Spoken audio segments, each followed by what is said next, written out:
Hey Sneak Peekers, I'm Tessa. And I'm Simi.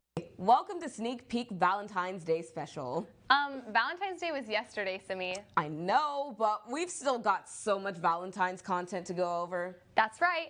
Grace, Kate, and Sydney are here to discuss some of their favorite romantic comedies, and Ryan's got a review of the Netflix's highly anticipated Tall Girl 2. Yep, and Nick's gonna fill us in on all the best commercials from yesterday's Super Bowl. Don't go anywhere.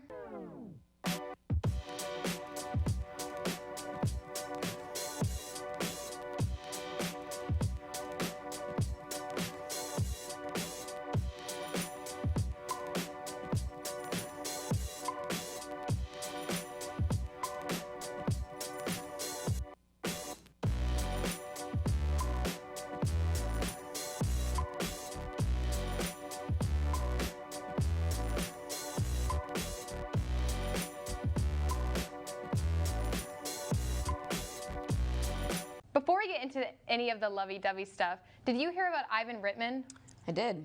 The 75-year-old director passed away last night. Reitman was known for directing and producing many of Hollywood's comedic hits of the 80s and 90s, most famously Ghostbusters. Reitman is survived by his family, including his son, Jason Reitman, who recently directed the sequel to his father's franchise, Ghostbusters Afterlife. Ivan will be severely missed in the film industry, and we at Sneak Peek send our condolences to his family. Speaking of the film industry, the Academy recently announced who will host this year's Oscars. That's right. Amy Schumer, Wanda Sykes, and Regina Hall will host the 94th Academy Awards, but they won't be hosting together. The Academy has decided to split the Oscars into 3 parts, with each host having their own section of the show to host. It's certainly a strange way to present the prestigious awards show, but I'm still looking forward to it. Me too.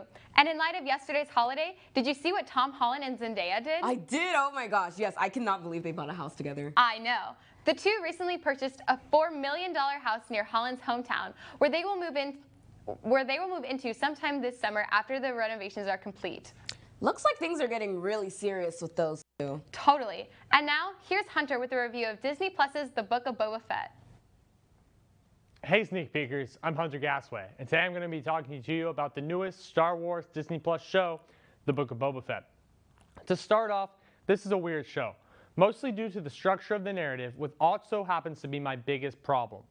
We start the show with 4 very slow episodes flashing back and forth from the present day and to the time when Boba was spending time with the Tusken Raider tribe shortly after escaping the Sarlacc pit.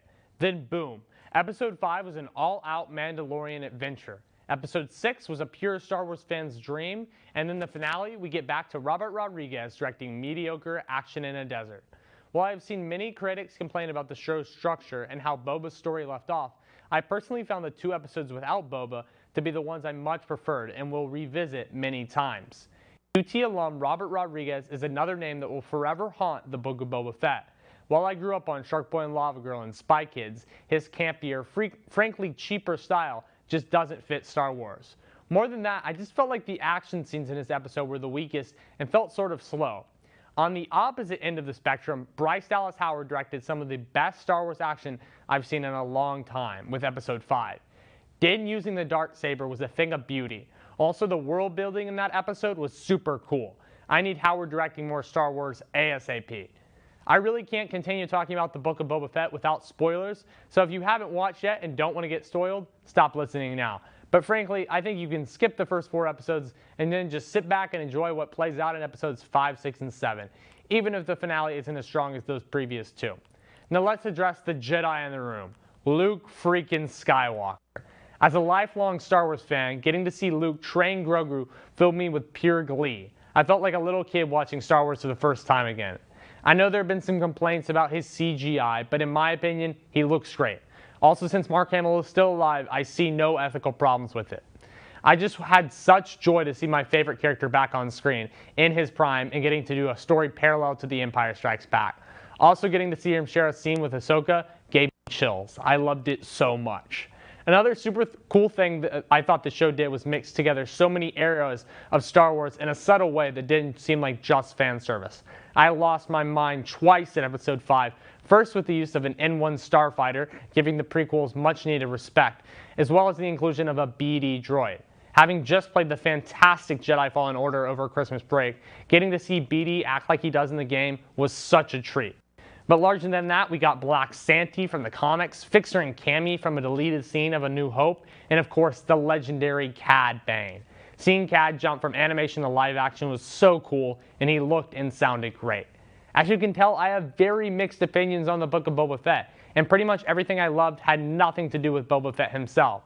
Boba wasn't in episode 5 and was only in episode 6 for about 2 seconds, but maybe that makes sense. A badass bounty hunter was gonna stay cooler in the background, just looking cool and kicking ass, despite how much I really do actor Tamara Morrison's performance.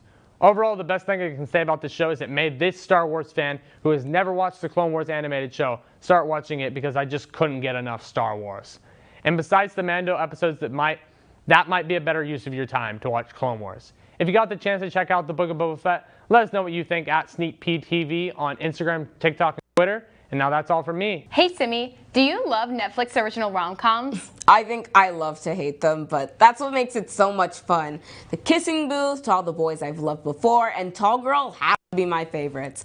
But I haven't gotten to see Tall Girl 2 yet. Me either. Luckily, Ryan watched it and is here to give us his thoughts. Take it away, Ryan. What's up, Sneak Peekers? My name is Ryan Schwenner. Valentine's Day weekend has come and gone, and there were some crazy releases this weekend. I know a lot of people were anticipating Netflix's drop, the long-anticipated Tall Girl 2. Well, I had the chance to watch it, and I'm here to let you know what I thought.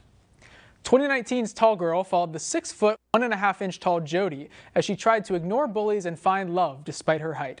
She fell for a foreign exchange student, Stieg, who was living with Jodie's best friend, Dunkelman. Twists and turns later, and Jodie is betrayed by Stieg, got with her best friend, and accepted her height as not a flaw, but a core part of who she is, and something to be proud of. The original Tall Girl isn't a film I particularly love. A lot of rom-coms follow similar story conventions, so its cookie-cutter plot wasn't hugely detrimental, but I never felt all that connected to any of the characters in the film. They always felt like caricatures instead of characters. And I have to say that Tall Girl 2, while occasionally cute, is a total misfire as well. The film takes some effort to humanize some of its cast, particularly its supporting characters, who get ample chances to shine. But the main chemistry between our love interest Jodie and Dunkelman still never really feels believable. The film spends a lot of time reminding us what happened in the original, but never really spends any time describing our main couple in much detail beyond broad, ubiquitously relatable strokes. They're a classic archetype of the girl and the guy she never really noticed like that before. But their chemistry is so lacking, and the characterizations are so thin. So by the time our main relationship is questioned and another man enters Jodie's life, we feel compelled to ask, why should we care, and why shouldn't she be with this new guy?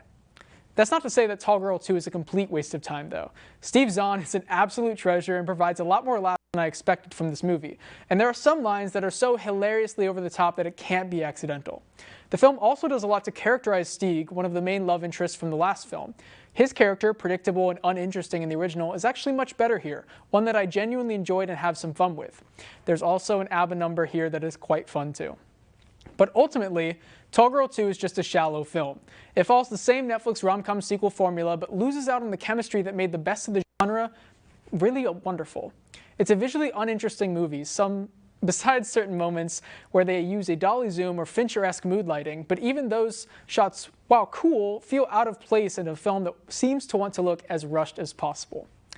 Overall, I know I'm not supposed to expect Citizen Kane from Tall Girl 2, but I also think giving Netflix the benefit of the doubt of saying, oh, it's just a silly little rom-com, is a disservice to the platform and to the genre. We know that Netflix can make a really great rom-com like To All the Boys I Loved Before, The Half of It, or Always Be My Maybe, so why do we keep settling for films of the caliber of the Kissing Booth series? Escapism doesn't have to equal lower quality. Of course, Tall Girl 2 isn't the worst movie in the world, mostly because everything about it seems so meticulously crafted to be as inoffensive and cliche as possible.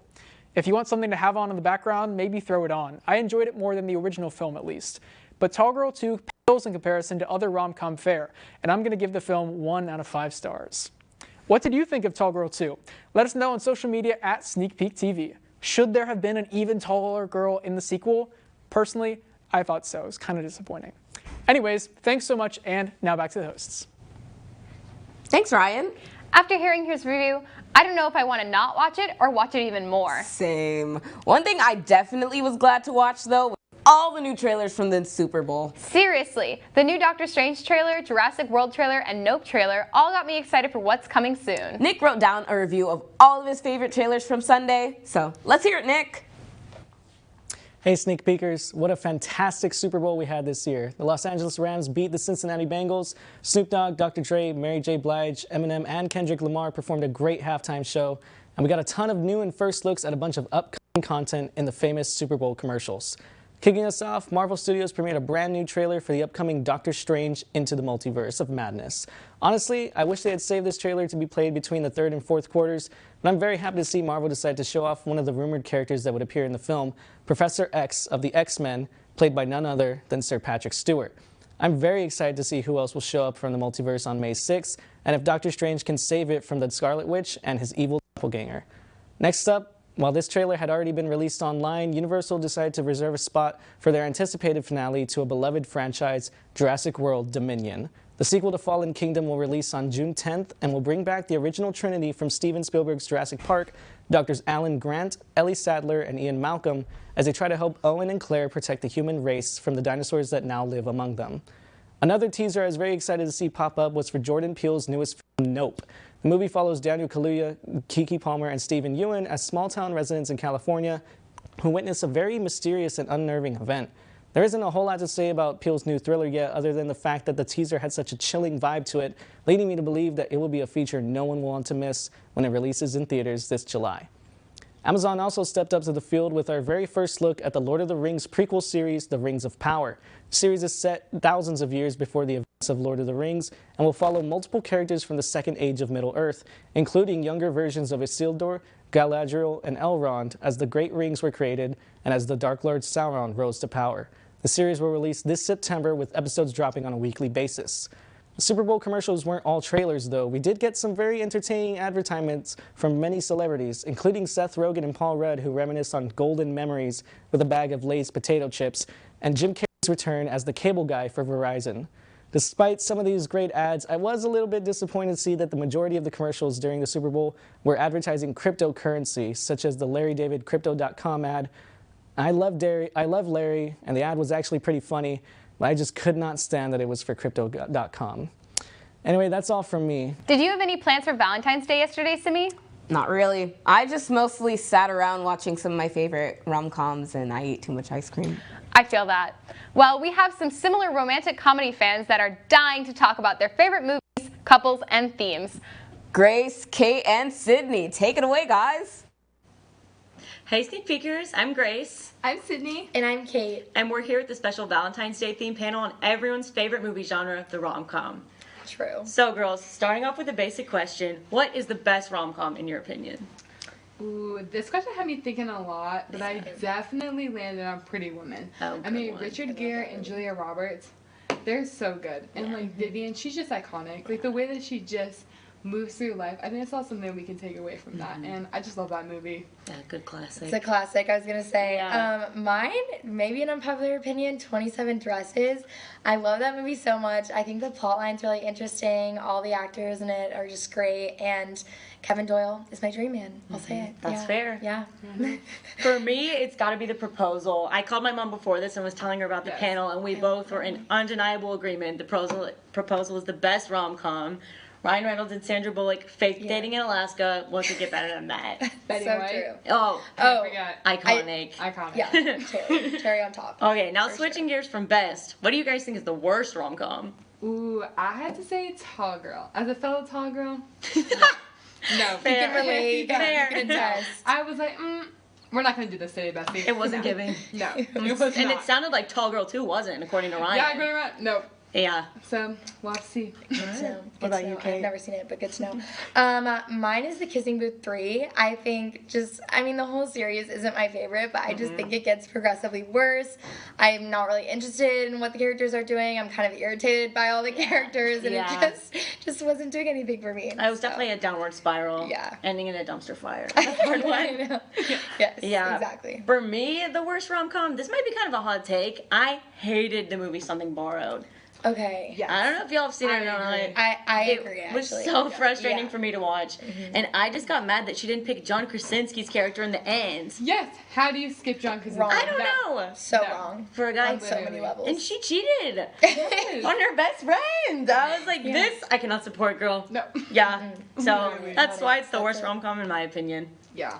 All That's right. a good decision. Switching gears to a positive one, what do y'all think is the most underrated rom-com? Ooh, I definitely gotta say Notting Hill. I mean, True. if you got any rom-com Yeah. with Hugh Grant, you're already winning. Yeah. But I feel like That's no one very talks true. about Notting Hill. It and, is like, so good. him and Julia Roberts, they're just so cute. Like, and the movie's funny, it's Yeah. romantic. I Yes. just think it's a really good one. I love Yeah. that movie. I agree. Mine would be Serendipity, probably. I really like it. I like how it's set in New York, and like the ending is just really satisfying. You're kind of waiting for them to get together the whole time. I don't know. I think it's not really talked about, but Okay, I love yeah, it. because I haven't seen it, so you're onto something there. I do love it. I watched it with Yeah. my mom recently. We've had so much fun. So, yeah. For me, I actually said Kate's favorite rom-com, 27 Dresses. I think that one is Yes. criminally underrated. It's criminally underrated. Yeah, That's I one love that reason why I movie. picked it as my favorite Yeah, too. it's awesome. I need to watch it. I know. What rom-coms do y'all go to when you really need to be comforted? Ooh, for me it's Clueless. I've been watching that movie since I was in like 6th grade, I think. love that I just movie. love it. All the characters are so good. All the iconic lines, Yeah. like you can just recite them as you're Yeah. watching. Like it's just a film. It's there for when you need it. You And know? Paul It Rudd. really is. Yeah. He's always there for you. Yeah, Paul Paul Rudd, Rudd. Alicia, we love them all. I love We him. them. Yeah. Yeah, that's a really good one. Mine would probably have to be The Holiday. I just feel like every Christmas you got the fire going. The vibes are immaculate. You just turn it on. I love the dynamic between Kate Winslet and Jack Black. Just so good. Yeah. So Jude Law, yes, So good. can't forget. so good. For me, it's probably Mamma Mia. I've been watching that movie since I was a little girl, so I feel like I always just go back to it whenever I need a good Oh, comfort yeah. movie. Yeah. Yeah, I That love that movie's movie. We stand. Yeah. And what movie makes y'all cry?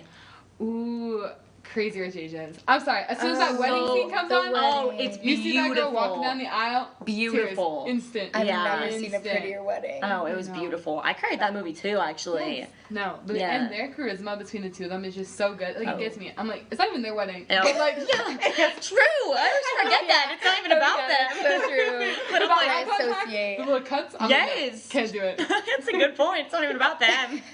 That's true. That's true. That's a really good one though. Mine would have to be 10 Things I Hate About You. When she reads the poem, Oh. it's so good. And apparently the actress Julia Stiles, she was actually crying and like didn't mean to during that take, and they just used it. So that just gets me even more. I'm always expecting it, but I still cry. So Yeah. I don't know. Call me soft. That's but. fair. I love that movie. For me, it's got to be La La Land. The ending just always Yeah. gets me when they're looking at each other and. Yeah, Iconic. yeah. They both instant got their tears. dreams, but not each other. But not each other. So Right person, sad. wrong time. I know. It's so sad. Just rips your heart apart. I They really know. did that to us. I know. Ugh. Now let's take it back to childhood. What was your favorite childhood Yes. rom-com? Mine's gotta be Princess Diaries. I'm sorry, Oh, I Anne love that Hathaway. one. I love that movie. She is so good. It's- Yeah. It's just such a good movie, and it Yeah. just gets you going. And I mean, childhood me, I was like, maybe I'm a princess. Maybe that's me, you know? You're like, wait. I relate. I wish. That'd be I'm awesome. like, oh, got it. Yeah, you're like, ugh, me.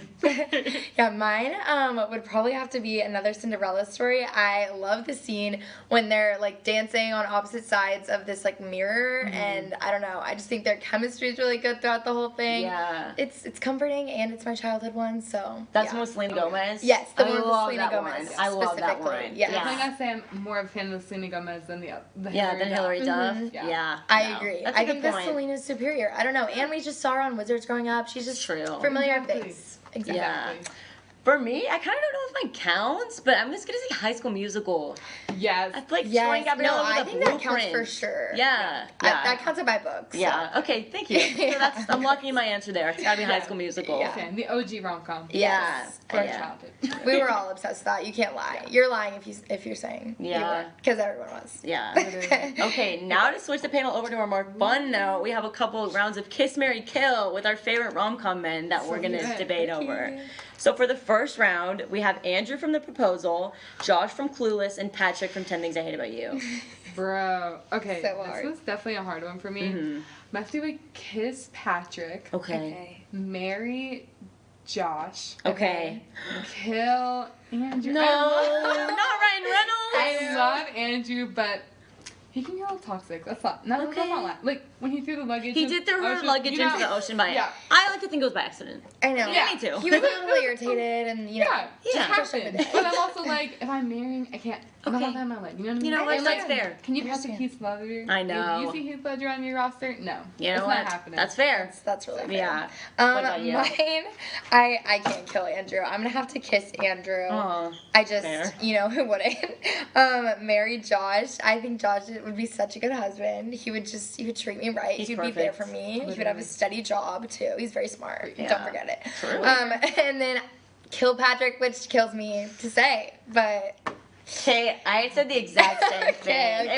It was really tough, but Josh is like the perfect man. He's so perfect. He's witty, he's sarcastic, he's adorable. I would want to spend the rest of my life with him, and I can't pass up a chance to kiss Ryan Reynolds. I know. I just can't, even though we threw her luggage in the sea. Sorry, girl. Sorry, girl. Any other role. The luggage was salvaged, yeah. Fair And enough, so, fair enough. unfortunately, I did have to kill Patrick. It happens. Okay, and one more round. We have Wesley from The Dove, Kevin for 27 Dresses, and Seb from La La Land. Really good one. Yeah. Okay, I said kiss Kevin from 27 Dresses. He's so I'm sorry. cute. He's just He's so hot. cute. There's I no love way him. you say anything else. No way. Marry Wesley. Robbie Amell. He's just so hot. Like, he just does it. You know what I mean? Yeah, he does. Yeah, he's does it. beautiful. And I have to kill Sebastian. I mean, I love La La Land, don't get me wrong, but that man's toxic. Yeah, That man's no, toxic. that's fair. I am gonna have to go a different route. I would kiss Seb, marry Kevin because Kevin's my dream man, as I said earlier, and kill Wesley. Sorry. Oh, man. All right, I said I would kiss Wesley, because how can you not? Marry Kevin from 27 Dresses, and sadly I had to kill Seb from La La Land. Yeah. All right, well, that's all from us, you guys. Now back to the hosts. Thanks, guys. That's all from us tonight, but make sure to tune in each week at 7:30 to catch up with all the latest entertainment news. I'm Tessa Kenworthy. And I'm Simi Sharifa. See you next week, sneak peekers.